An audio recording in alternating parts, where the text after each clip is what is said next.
ঘটানো, এটা আমাদেরকে বুঝে নিতে হবে যে সে আছে অন্য কিছু ভাবে নাই, তার মুখটা হয়ে গেছে বাংলা প্রাচীর মতো। আগামী নির্বাচনে তার মুখ যেন ভারতবর্ষের সারজামিনে দেখতে না, বলছি না, আগামী নির্বাচনে ভারতবর্ষে তার মুখ না যেন দেখা যায় যে প্রধানমন্ত্রী হয়েছে।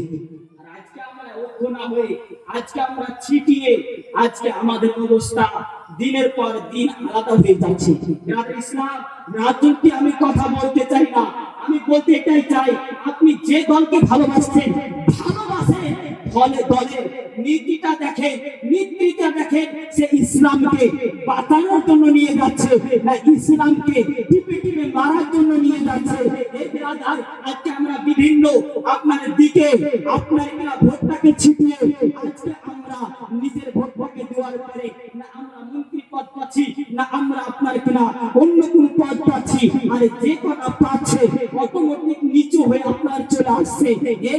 ইসলাম আজকে যদি মুসলমানকে জাগ্রত করার মতো কোন ভারতবর্ষে ব্যক্তি থেকে থাকে, এটা কোন অন্য কোন ব্যক্তি নয়, ইসলাম সে হলো ভারতবর্ষে আসাদুদ্দিন ওয়াইসি।